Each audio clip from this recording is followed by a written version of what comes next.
Environmental, social and governance issues occupy the space once known as corporate social and environmental responsibility and performance. It includes areas such as biodiversity, water use, climate change, human rights, health and safety, supply chains, transparency and corruption, to name a few. In this In Fact talk, we focus initially on governance issues related to exploration.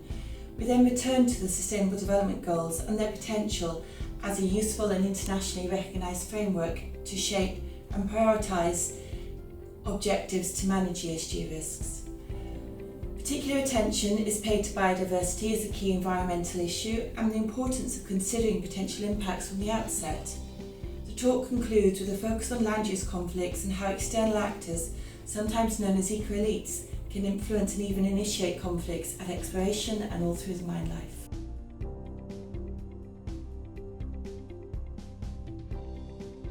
Means getting involved in politics, and that's something that traditionally businesses have shied away from. We'll look after business, we'll let the politicians look after politics, but it doesn't work that way anymore. You can't, if you're not involved in politics, you'll be put in a pigeonhole, and the story about you will be told by someone else. Without the support of economic and political policymakers, it's an uphill struggle. So we have to focus on that as well. In Europe, I think the most important thing is to realise that it is inhomogeneous and that there are potentially no-go areas from an exploration and mineral development point of view.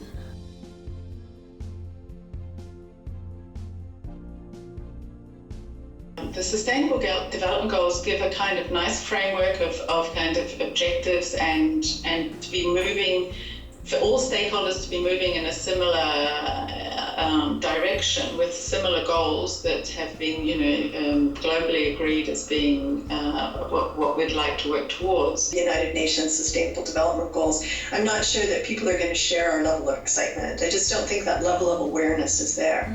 But if you go into communities and you talk about water, I think you have a pretty common agenda regardless of whether you're working in the developed world or in the developing world.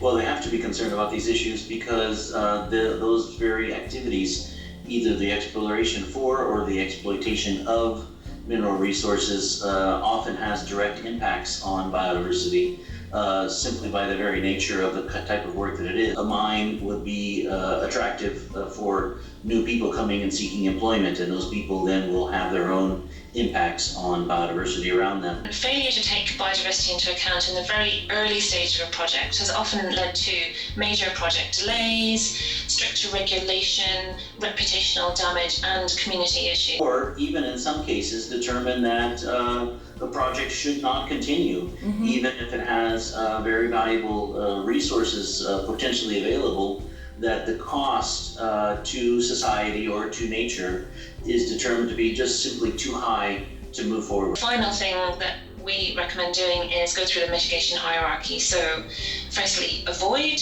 anything that you can, then minimize the impacts, restore, and then finally to look at biodiversity offsets.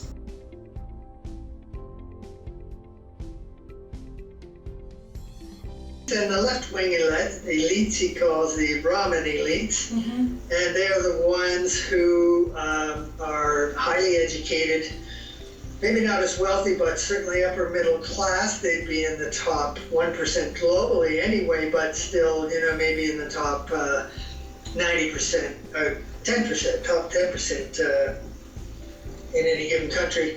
And they run the media and the think tanks and the universities and the well-funded NGOs and activist organizations.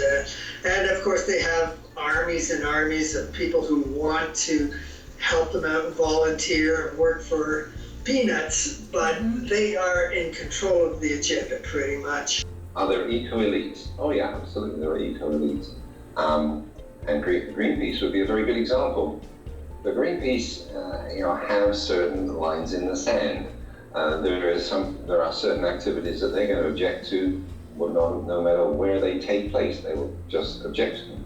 Coal mining is one. Uranium mining is another one. They don't like cyanide in the environment. There are a few others like that. Ultimately, understanding of potential environmental and social risks and good governance from the outset creates opportunities to minimise environmental and social harm in the long run. Exploration projects as the first boots on the ground bear this responsibility. Early stage screening of potential environmental, social and governance risks and putting in place systems to counter and manage them reduces the potential for conflict and associated litigation. It also builds confidence for potential investors interested in advancing exploration projects.